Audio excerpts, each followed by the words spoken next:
Chapter 1. Fireworks and Fault Lines. The early summer sun glared through the windows of Ethan Carter's modest suburban home as he stood over the kitchen counter, nursing his third cup of coffee and scrolling through cabin rentals on his phone. A quiet, hopeful smile played on his lips as he eyed a rustic lakeside cabin just 3 hours away. Perfect for a peaceful 4th of July getaway, just the two of them. "Rachel," he called out, "what do you think of Lake Echo? I found a spot, pretty secluded. 2-night minimum, but it has a fireplace and a little dock. We could finally get away, just us." She appeared in the hallway, hair still damp from a shower, wrapped in a towel, scrolling through something on her phone. She didn't even look up. "I told you I've got stuff going on that weekend." "You mentioned family stuff, but nothing specific," he said carefully. "We haven't done anything together in months. I thought maybe a getaway would help." Rachel's fingers paused mid-scroll. She looked at him, finally, but the warmth he remembered from her eyes had long since faded. "You want to go to some dusty cabin while your family throws their annual barbecue like always? You really think that'll fix anything?" Ethan winced slightly.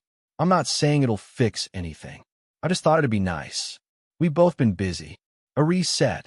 She walked past him, grabbing an apple from the fruit bowl, then made her way to the other end of the room without a word. The silence was suffocating. "You're going to the barbecue?" he asked, his voice barely above a whisper. Rachel hesitated. "Yeah," she replied casually, almost defensively. "Your mom invited me." "Mom invited you?" Ethan asked, confused. "She didn't say a word to me about it. She told me they're having everyone over. Said Landon's coming back into town." Ethan set his coffee down a little harder than necessary. "Landon's coming back?" "Yeah." She leaned against the kitchen island. "Didn't you know?" "No. He hasn't spoken to me in over a year." Rachel shrugged like that detail didn't matter. "Well, they're excited to have him." "Of course they are," Ethan muttered, bitterness lacing the words. Landon, the golden boy, the charmer, the real man in his parents' eyes. Ethan had spent his life being overshadowed by his younger brother's glowing reputation. Star quarterback in high school, personal trainer to influencers now, constantly chasing fame while Ethan held down a grueling job in construction project management just to make ends meet. When Landon screwed up, Mom and Dad made excuses. When Ethan struggled, they made judgments. Rachel bit into the apple and chewed slowly. "Anyway, I already told them I'd be there." "You mean you're going without me?" "I mean, it's not like you were invited," she said, almost too quickly. Ethan blinked. "They didn't invite me?" Rachel's silence said everything. He pulled his phone out, opening his family group chat. The last message from his mother was 3 weeks old, a forwarded prayer meme. Nothing about a barbecue. Nothing about the 4th. Nothing about Landon. "Unbelievable," he whispered. The room hung in silence, thick with unease. That evening, he called his mother. "Hey, Mom. Just heard from Rachel you guys are doing the usual barbecue. Want me to bring anything?"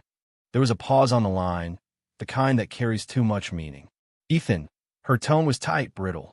"It's probably best if you didn't come this year." "What?" His heart dropped. "Why?" "It's just, with Landon being back and everything going on, the energy might be tense. We want it to be relaxed. I'm your son. It's our family's event.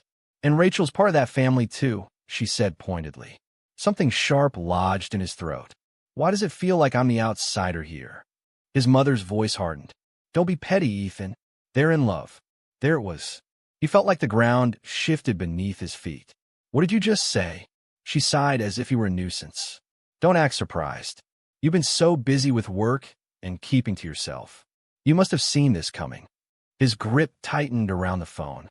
"So you're telling me you knew about Rachel and Landon?" "I'm telling you not to ruin this weekend for everyone," she snapped. "Let people be happy." He was speechless. The phone vibrated slightly in his hand. He could hear the faint sounds of kitchen chatter in the background, pots clinking, laughter. His mother continued, unfazed. "Honestly, Ethan, you were never really right for her. You just lack ambition. You're always tired, always playing it safe." He swallowed hard. "I gave her everything I had." Well, maybe that wasn't enough. The line went dead. He stood frozen in the middle of his living room, the dull glow of the evening sky casting shadows across the walls. He didn't know how long he stood there before he heard the front door creak open. Rachel walked in, casual as ever, wearing tight jeans and a new blouse. Her hair curled, makeup done just right. Her phone buzzed again, and she smiled briefly as she read the message. "You okay?" she asked like nothing had happened. Ethan turned to her slowly. "Did you ever love me?" Rachel looked at him, lips parting slightly, but she didn't answer. He nodded to himself. "Got it." As she stepped past him to head upstairs, the front door knocked. Ethan opened it to find Landon standing on the porch, grinning like a conquering hero, sunglasses perched on his head. "Hey, bro, long time." Ethan stared, his jaw clenched. "You shouldn't be here." Landon tilted his head, mock innocence dancing in his eyes. "What?" "I'm family. I was invited." He stepped inside without waiting for permission. As he walked past, he clapped Ethan on the shoulder like nothing was wrong. Rachel appeared at the top of the stairs. "Landon." She rushed down and hugged him tightly, her arms lingering around his neck. Ethan watched the way her fingers brushed his chest as they pulled apart. "You ready to go?" she asked Landon, ignoring Ethan entirely. "Let's hit it," Landon said with a wink. He turned to Ethan and smirked. She chose a real man. Ethan didn't speak. He just stood there, eyes empty, soul hollowed. The door closed behind them with a heavy finality. He sat back down in his chair, the smell of her perfume still lingering in the air. Outside, fireworks began to crackle in the distance, faint bursts of red and blue painting the evening sky. His phone buzzed again. "Mom, it's best you stay away, Ethan. You'll ruin the mood." "Ethan, it's our family, Mom." "Mom, and Rachel's part of that too. Don't be petty, they're in love." Chapter 2. Cold Beds and Colder Truths.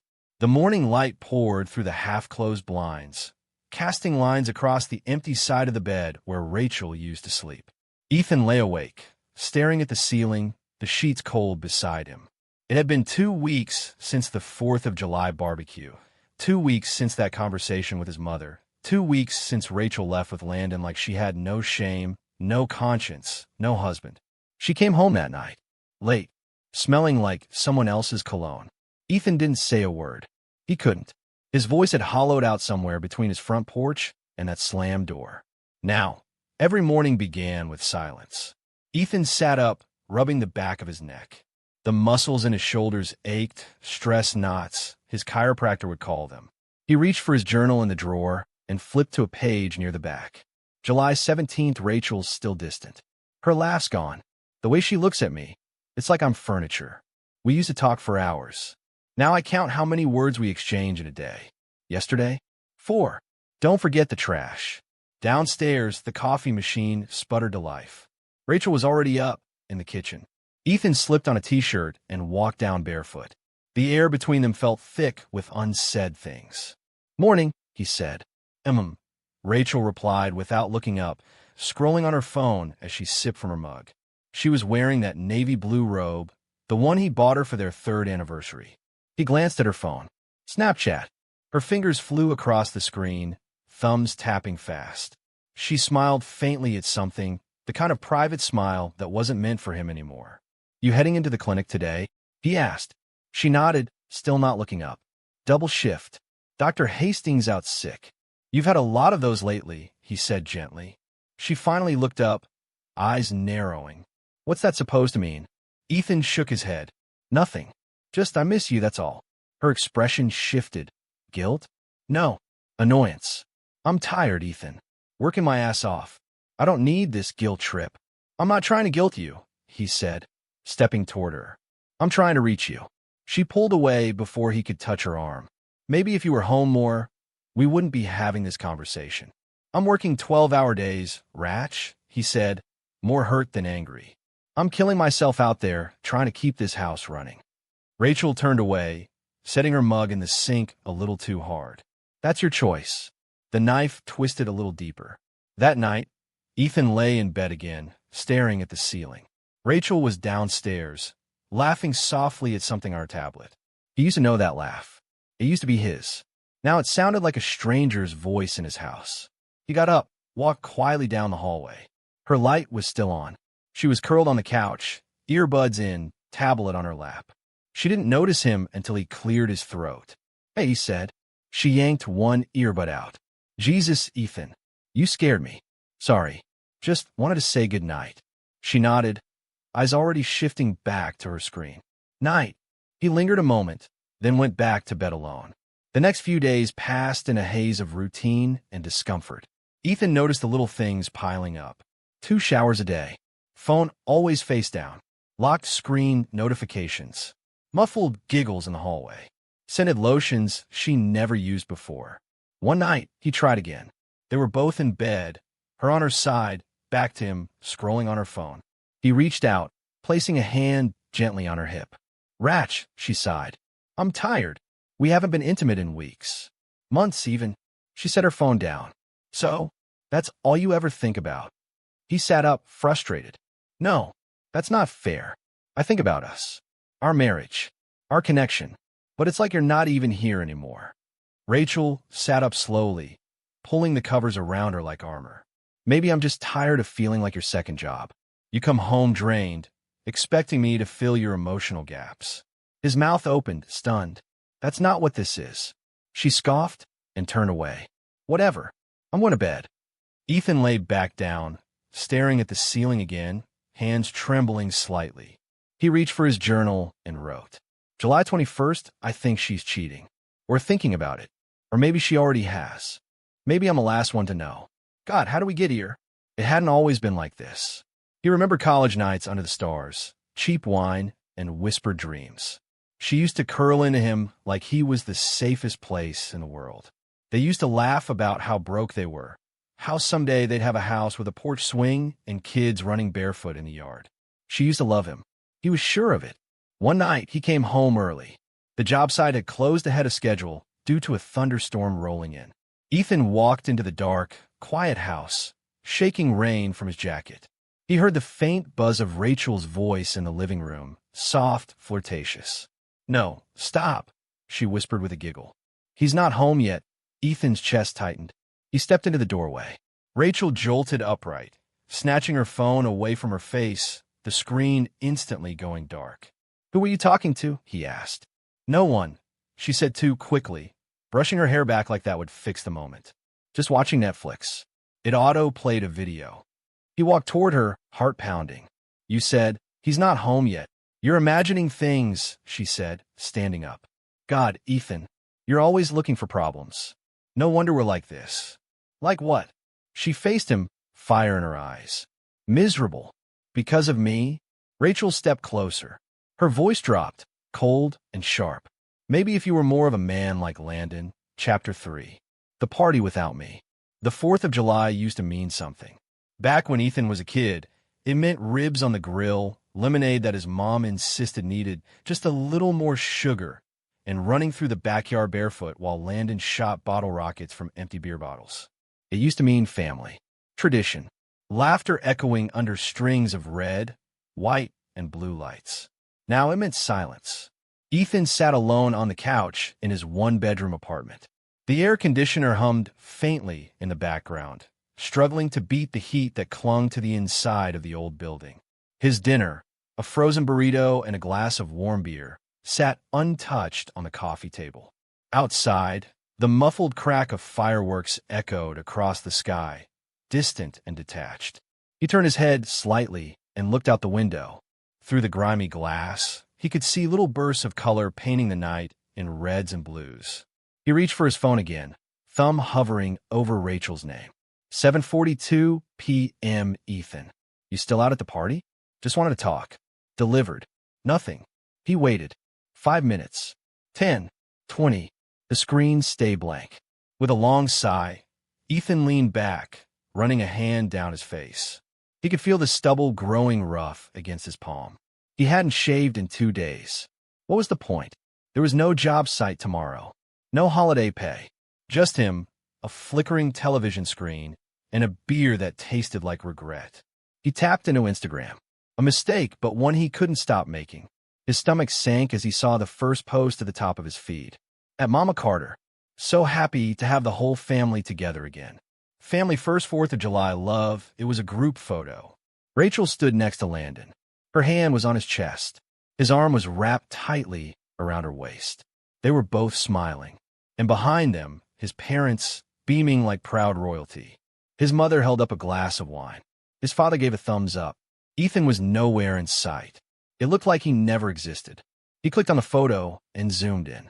Rachel's eyes sparkled, the way they used to when she looked at Ethan.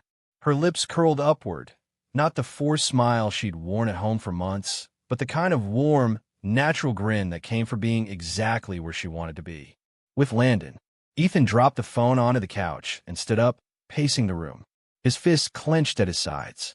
His breath came shorter and faster. His mind spun in every direction, memories crashing into each other like a violent storm. He remembered bringing Rachel to that very barbecue 2 years ago, introducing her as his wife. The way his mother's smile faltered just a little. The way Landon had said, "Damn, Ethan, how'd you land someone like her?" And how Rachel had laughed a little too long. He'd chalked it up to nerves, to family weirdness. But now he could see the cracks clearly. He sat back down and reached for his beer, chugging the rest despite the warm, metallic taste. He felt sick, but not from the drink. He opened his phone again, his thumb hesitating over Rachel's profile. She hadn't posted anything, but she had liked the photo, commented even, "Love you all." Ethan scrolled down further. More pictures. Landon doing push-ups with one of their little cousins on his back. Rachel laughing in the background. Landon shirtless, flipping burgers, flexing for the camera.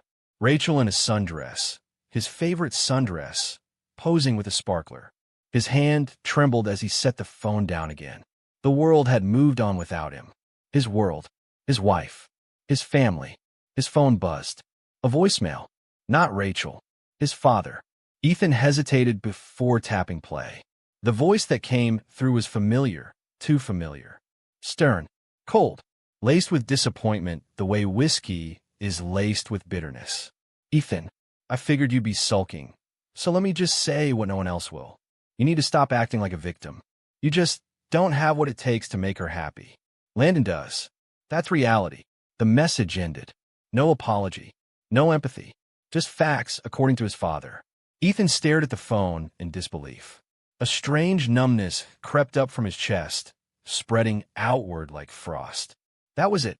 The words repeated in his head, over and over, dull and brutal. You just don't have what it takes to make her happy. Landon does. That's reality. He looked back toward the window, where the last of the fireworks fizzled out in the sky, silent now. The color was gone. The celebration was over. And for Ethan, something deeper had ended too. Chapter 4. The Shattered Frame. The morning after the 4th felt colder than it should have for July. Ethan sat hunched over the edge of the bed, his back to the window as warm rays of sun streamed across the hardwood floor. His phone buzzed against the nightstand, dragging him out of restless half-sleep. Eyes still heavy, he picked it up. One new text. Unknown number. "Mr. Carter, please find attached a notice regarding the dissolution of marriage initiated by your wife. Kindly confirm receipt at your earliest convenience. Albright and Knox, LLP." Ethan blinked, reread it, then again, until the words stopped making sense. Dissolution of marriage. Initiated by your wife. He stared at the attached PDF icon, heart pounding in his chest like a jackhammer. When he finally opened it, it was real. Legalese, timelines, property division, her name signed at the bottom. Rachel Carter, no. Rachel Morgan, her maiden name, already reappearing on the form. Ethan stood up abruptly, the phone slipping from his hand and clattering onto the floor. He barely noticed. He stumbled toward the bathroom, splashed cold water on his face, and looked in the mirror. Bloodshot eyes, messy hair, unshaven. He didn't look like himself, didn't feel like himself. The woman he had shared 10 years with had filed to erase it all with a signature. Not even a conversation, not a warning, just papers. He gripped the sides of the sink until his knuckles turned white, the sound of the water echoing in the tile-wrapped silence. Then the silence broke, Rachel's footsteps coming down the hallway, casual, like it was any other morning. Ethan stepped out of the bathroom. "You filed for divorce?" She didn't even flinch. She was standing at the kitchen counter, dressed like she had somewhere to be, sipping a smoothie, not even looking at him. Yup, she said simply. That's it, he asked, voice cracking. Not even a conversation. Rachel finally looked up, eyes void of remorse. Ethan, why pretend we're something we're not? He stared at her in disbelief. So you're just done? She shrugged. I've been done.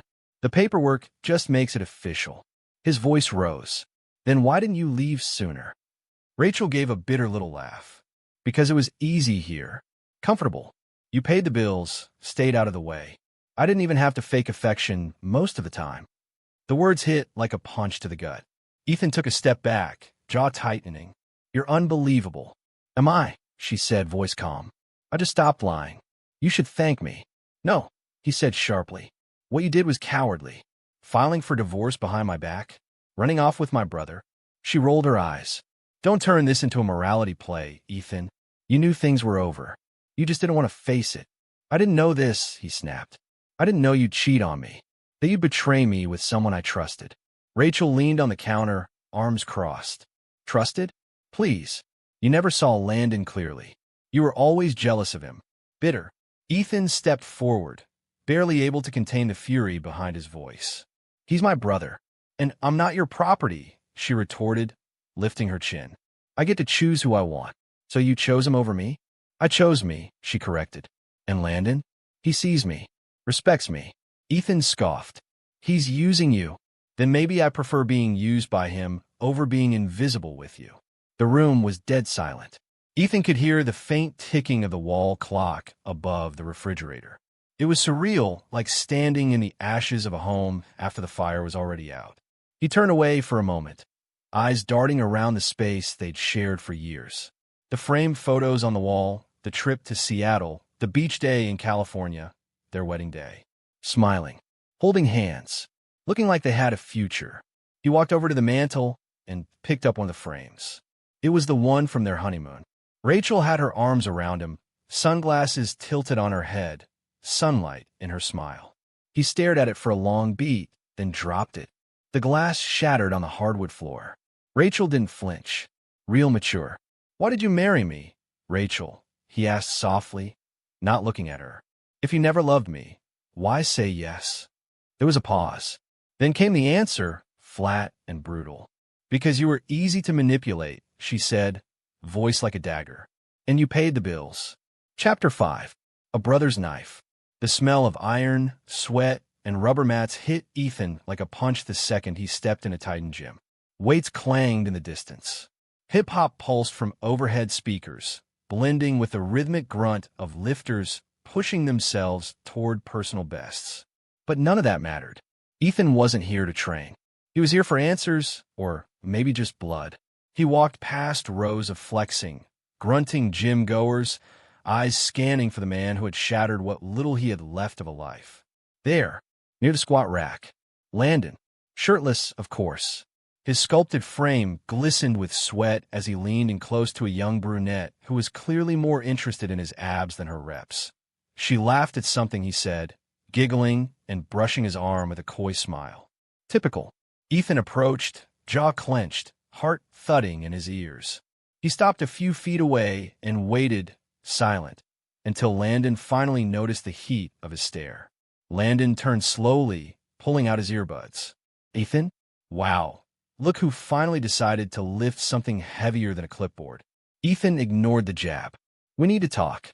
Landon smirked and handed the dumbbell back to the girl.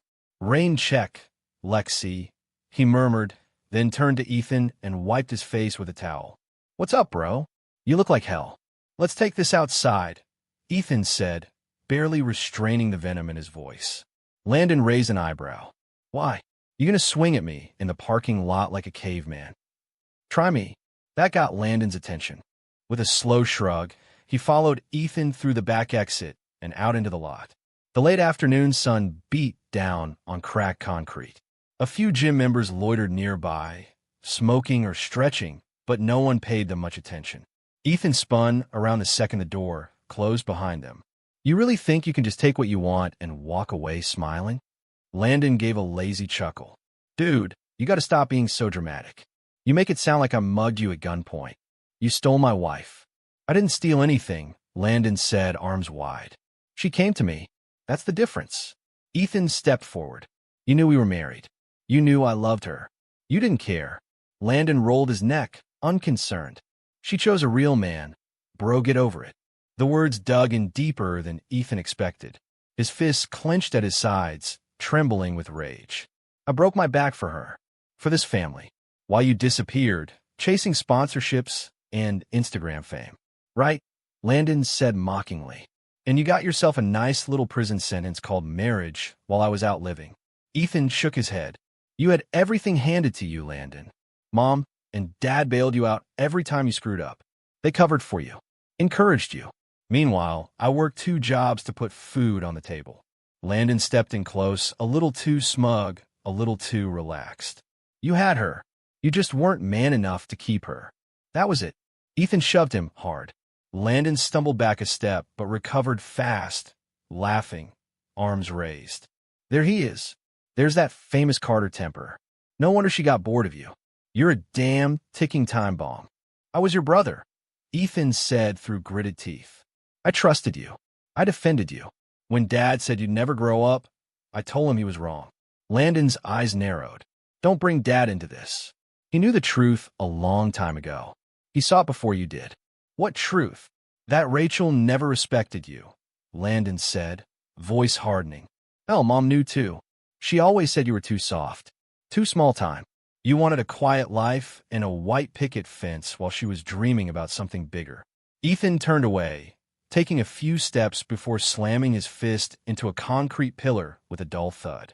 He winced, but the pain grounded him. His breathing slowed. You think this is some kind of win? He said, not turning around. Sleeping with your brother's wife? Tearing apart your own family? Landon scoffed. You act like you had some perfect life I destroyed. You were already halfway gone before I showed up. Ethan spun back around. Then why not come to me like a man? If it was so broken, why not be honest? Because you wouldn't have heard it, Landon snapped.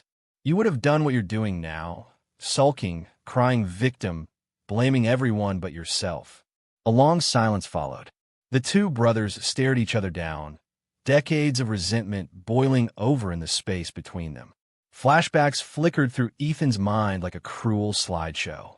High school football, Landon the MVP, Ethan holding water bottles. College graduation, Ethan in a rented cap and gown, parents absent because Landon had a fitness competition. Every damn Christmas, Landon bragging about brand deals while Ethan handed over gift receipts and paid for dinner. Always the golden boy, always untouchable. And now he had Rachel too. You're right, Ethan said finally, voice quiet but burning. I did have her, and I loved her the way a man is supposed to. Landon folded his arms. Yeah? Then why'd she leave? Ethan didn't answer. He couldn't. He turned, walked back toward the street, fists still clenched. Behind him, Landon called out with one last jab. She chose a real man, Ethan. You just couldn't keep her. Chapter 6. Blood isn't thicker. Ethan sat in his truck for nearly 15 minutes before even stepping out. The engine hummed quietly beneath him, the AC pumping stale, recycled air as he stared at the front of his parents' home. The same house he grew up in, white siding, red brick steps, the American flag still flapping proudly from the porch column. It looked exactly the same, but nothing felt the same. He got out slowly, boots crunching on a gravel driveway. His stomach churned, not with nerves, but with something heavier, disgust. Not just with Rachel, not just with Landon, but with himself for hoping that maybe, somehow, his parents would have his back. He knocked once. The door was unlocked as always. Inside, the smell of lemon polish and pot roast hit him like a wave of misplaced nostalgia. His mother, Margaret Carter, sat at the kitchen table sipping coffee. His father, Russell, leaned against the counter reading the sports section. Ethan, Margaret said, without looking up, about time. Russell folded the paper neatly and set it aside. He shows up now? That's rich. Ethan ignored the tone. He walked into the kitchen, standing at the far end of the room like a guest in his own childhood. I'm not here for pleasantries, he said flatly. I want the truth. Margaret raised her eyes, calm, poised. About what? You know damn well what. Russell scoffed. Is this about Rachel? Ethan's jaw clenched. You knew. You both knew. His mother sipped her coffee slowly, deliberately, before setting it down with a faint clink. We did what was best for Rachel. The words landed like a slap. Ethan blinked, stunned. Best for? She was my wife. She wasn't happy, Russell said, folding his arms. And frankly, it's not hard to see why. Ethan's breath caught in his throat. What the hell does that mean? It means you settled, his father continued, eyes steady and cold.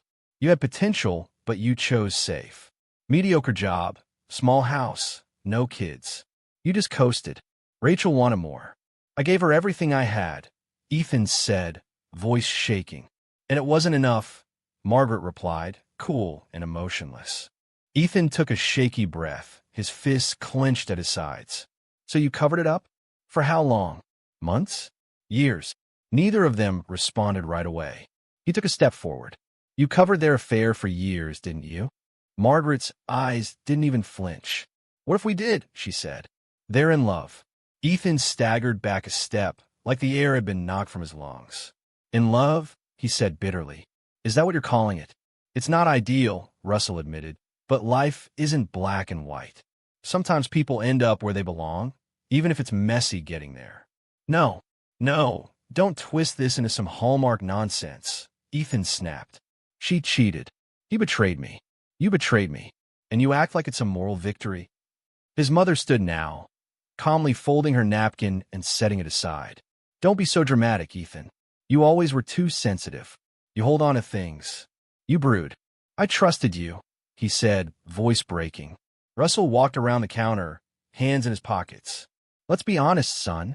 You were never going to keep a woman like Rachel. Ethan looked up slowly, disbelief painting his face. You're not saying this, he whispered. I am, Russell said. Because someone needs to. You're not a bad man, Ethan, but you lack ambition. Drive. Rachel needed fire. Landon is fire. Ethan's head shook in slow, small movements, like he couldn't stop himself. So that's it, he said. That's what I've always been to you. Second place. Safe. Small. Reliable, Margaret offered, as if that were consolation. You always did your chores. Got good grades. Paid your bills. But people like Landon, they're destined for more. More, Ethan repeated, stunned. He's a grown man who can't keep a job for more than 6 months. He's selfish. He lies. He stole his own brother's wife.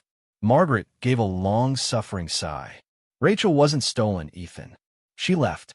People fall out of love. It happens. No, it doesn't just happen. Ethan shouted, slamming his hand on the table. It takes time. It takes lies. It takes choices. And every step of the way, you stood by and let it happen. The room went dead silent. Russell took a deep breath, then looked Ethan in the eyes. We didn't let it happen. We supported what was right. Ethan let out a dry laugh, more of cough.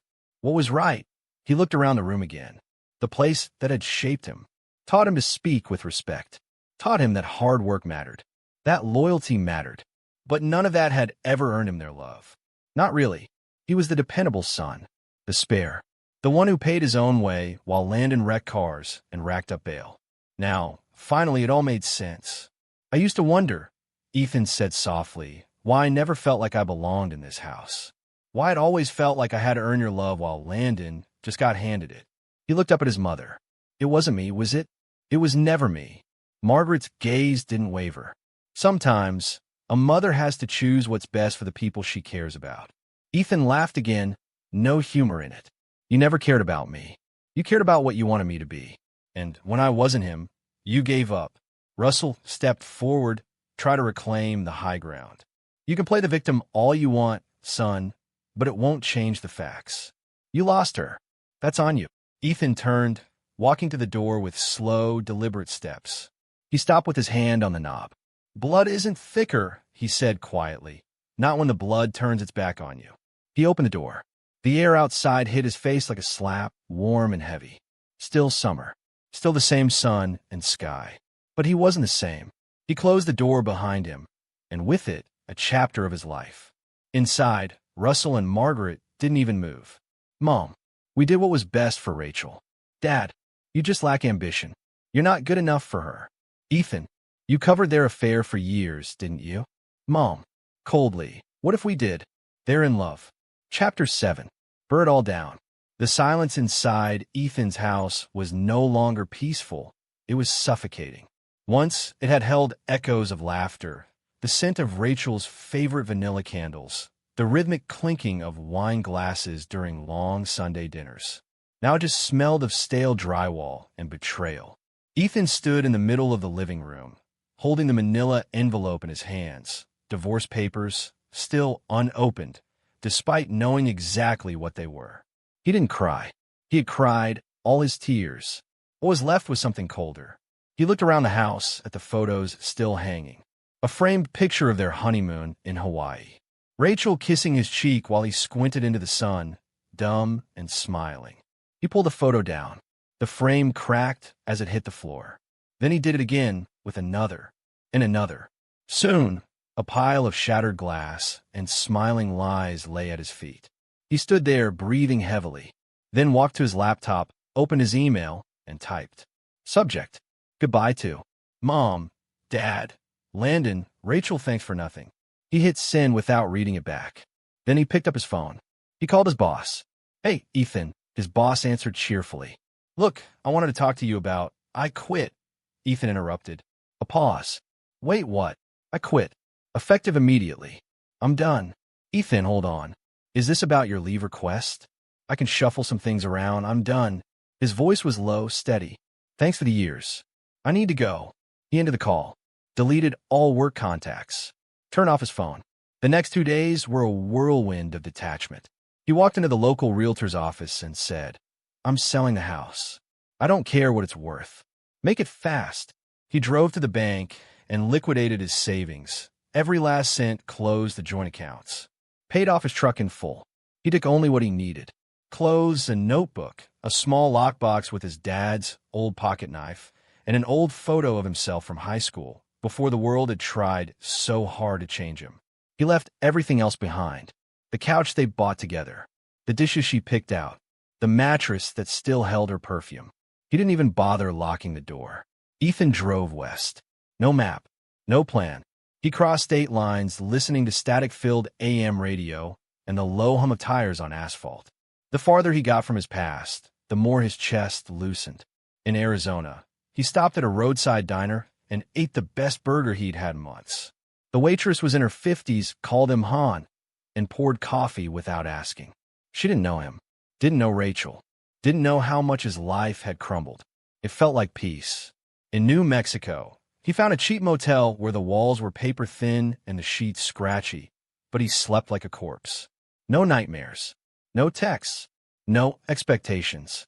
In Utah, he hiked, alone, days at a time. He left his phone in the glove box, carried a journal in his backpack, and started writing. The first entry was angry. Everyone talks about family like it's sacred, but family chose my pain. They watched me drown and handed me a cinder block. The second was sad.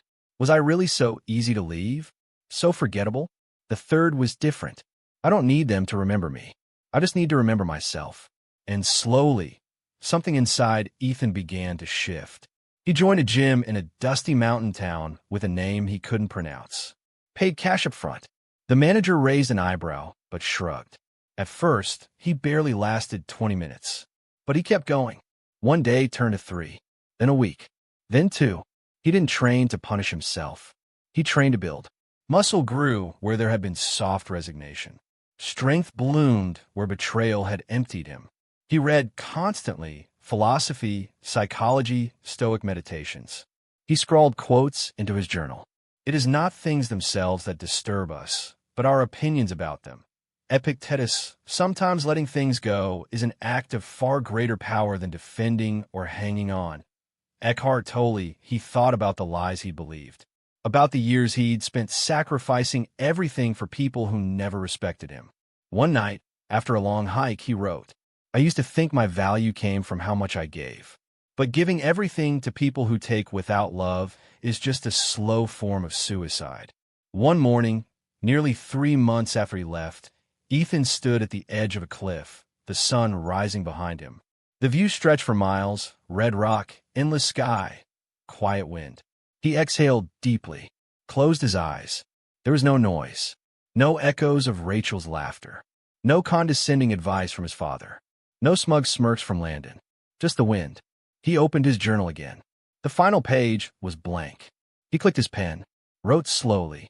I'm not broken. I was never broken. I was betrayed, yes. Lied to. Forgotten. But that doesn't define me. They don't get to define me anymore. I get to decide who I am now. And I'm someone worth rebuilding. Later that evening, he burned the last photograph he'd taken from the house, the one from high school.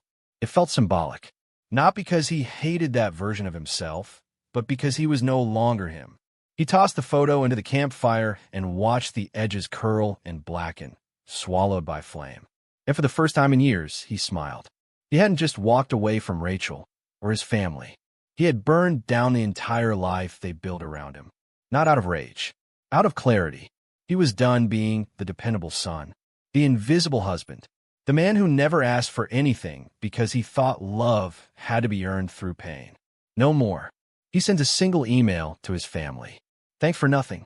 Then he disappears. He travels west, starting a soul-searching journey.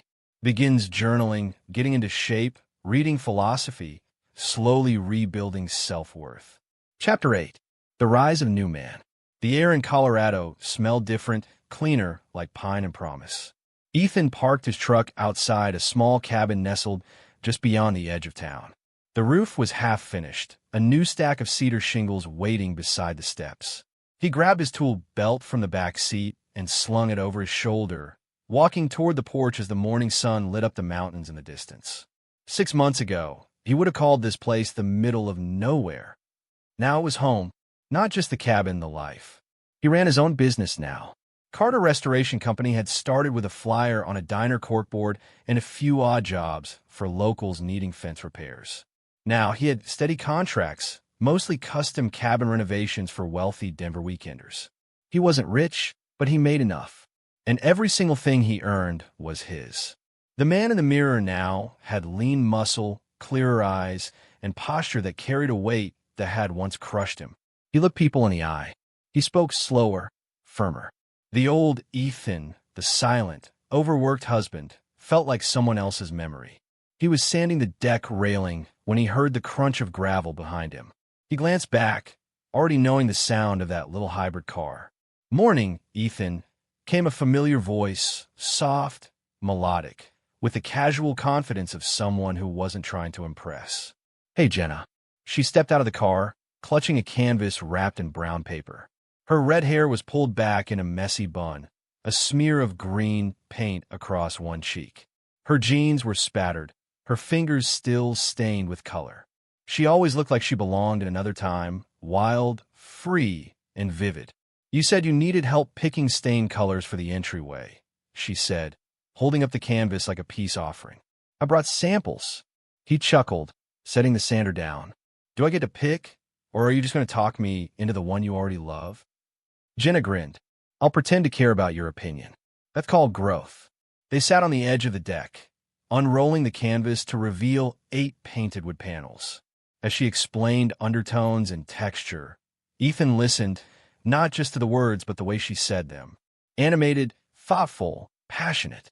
He liked the way her hands moved when she talked, the way she paused before saying something honest, the way she didn't ask too many questions about his past, even though he could tell she wanted to.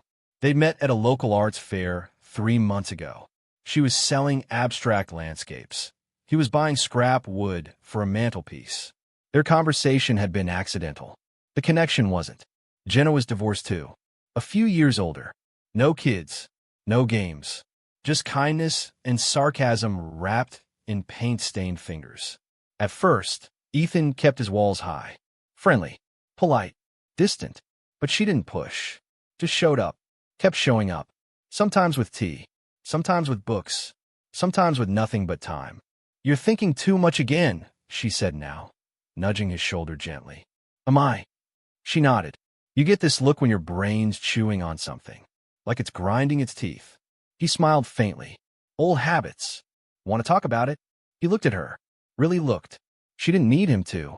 Wasn't trying to fix him. She just saw him. After a long pause, he nodded. "I used to think I had to earn love. That if I worked hard enough, stayed loyal enough, it would prove I deserved it." Jenna was quiet. letting him breathe. I gave everything to people who measured love by what I produced, not who I was. And when I burned out, they left. He paused. Worse, they smiled while doing it. Jenna didn't say, I'm sorry. She didn't say they didn't deserve you. She just reached over and touched his hand. Simple, steady, real. You're not them, he said softly. I know that. But trust is like a muscle I tore a long time ago. It's healing, but still aches. I'm not in a rush, she said, fingers still wrapped around his. I'm not here to fix you. Just here. They sat there in silence, watching the breeze stir through the pine trees. The sun crept higher, warming the deck boards beneath them. After a while, Ethan stood up, stretched, and reached for a new board. You ever use a belt sander? He asked. Jenna raised an eyebrow. You're trusting me with your sacred tools? He smiled. Maybe not sacred, just sentimental. She stood, took the sander in both hands, and smirked. Show me what you've got, restoration man. As she worked, Ethan leaned against a post and watched her, focused, playful, unafraid of getting dirty. She was art and effort in equal measure. This life wasn't the one he had planned. It wasn't built on promises or perfect vows. It was built from the ashes. And somehow it was better. He had no family out here. No Rachel. No Landon. No forced smiles over Thanksgiving dinners. But what he had was his. His hands. His time. His peace. As Jenna set the sander down and looked up, cheeks flushed, eyes laughing, Ethan felt something stir deep inside his chest. Not fear. Not suspicion. Not bitterness. Hope. Trust is hard, but he opens up piece by piece. Chapter 9. Full circle. The fluorescent lights of the suburban supermarket flickered overhead, casting a sterile glow on the aisles stacked high with canned goods, produce, and frozen dinners. It was a place Ethan had walked past 1,000 times growing up, but hadn't set foot in for over a year, since the day he packed his life into his truck and drove west. He wasn't here for closure. He wasn't here for revenge. He was here on business. A potential client from his old town had called, needing help with a cabin restoration, and despite his new life, Ethan's reputation was growing steadily back home. He pushed his cart through the aisles, scanning the shelves for the coffee brand he preferred. The hum of refrigeration units mixed with distant chatter and the beeping of checkout scanners. It all felt so familiar, yet utterly foreign. Then, in the next aisle over, he heard raised voices, tense, urgent, laced with frustration. Curiosity pulled him closer. There, near the dairy section, stood two figures locked in a heated exchange. Ethan's heart skipped, but his expression remained calm. Rachel looked drained, dark circles under her eyes, her once vibrant hair now limp and unkempt. Her shoulders slumped under the weight of unseen burdens. Landon stood rigid, his usual cocky grin replaced by a tight, insecure line. Their eyes darted nervously as Ethan approached, the years of pain and silence settling into a quiet storm inside him. He cleared his throat softly. Rachel, Landon, both turned sharply, startled by the unexpected presence. Rachel's mouth opened and closed like a fish out of water, no words coming out. Ethan, she finally stammered, voice trembling. You look different. Ethan allowed himself a small, measured smile. I am. Landon's eyes narrowed, a flicker of something unreadable passing through them. Still bitter, he sneered. Ethan shook his head slowly. Not at all. You did me a favor. Rachel's gaze dropped, guilt flickering in her eyes, but Ethan didn't wait for apologies or excuses. He turned on his heel, pushing the cart with quiet dignity through the aisle. Behind him, their voices faltered as they watched the man they once knew walk away, a man transformed, carrying the strength and grace they never possessed. Chapter 10. The Last Word. The evening was quiet, save for the soft tapping of rain against Ethan's cabin window. The low crackle of the fire in the hearth filled the room with warmth, casting flickering shadows on the walls lined with books, journals, and tools carefully arranged from months of steady rebuilding. Ethan sat at his desk, the only light coming from a worn desk lamp, its amber glow illuminating the blank sheet of paper before him. His fingers hovered over the keyboard, then paused, then finally began to type, each word deliberate, weighted, final. "Dad, you told me I wasn't good enough for her. You said I lacked ambition, that I was the son who never deserved your respect, your love, or hers. I spent years trying to prove you wrong. I worked hard, loved harder, and believed in family, the same family that turned their backs on me. But here's the truth you'll never say aloud. She wasn't good enough for me. None of you were. Losing everything, the wife, the family, the life I thought was mine, was the best thing that ever happened to me. It forced me to burn down the old version of myself and build something new from the ashes. Today, I'm a man who knows his worth. A man who owns his story, scars and all. I no longer seek your approval or pity. I am free. Goodbye." Ethan, he read it over, his breath steady, the anger that once consumed him now replaced by calm resolve. He attached the letter to an email addressed to his father's old address, the one he had held on to just in case. Then, without hesitation, he hit send. The screen blinked. Message sent. Ethan leaned back in his chair and closed his eyes. The last few years had been a crucible. Pain forged into strength, loss transformed into clarity. He remembered the sting of every cruel word, every silent dismissal from his parents. The way his mother's cold eyes judged him, his father's condescending lectures, his brother's smug superiority, the suffocating weight of a life dictated by other people's expectations. But none of that defined him anymore. The fire beside him crackled louder, drawing him back to the present. Outside, the night deepened, and a soft breeze whispered through the pine trees surrounding the cabin. Ethan stood and walked to the window, watching the rain slick the branches, the world washing away its grime, just as he had washed away the past. He thought of Jenna, her steady presence like sunlight breaking through a storm, of the new friends who had become family, of the small victories, each nail hammered, each contract won. Each day he woke without dread. The man who had once been shattered was now whole. No longer the victim of others' choices. He was the author of his own life. His phone buzzed suddenly. A text from an unknown number. Curious, Ethan opened it. "You're better off without them. Proud of you."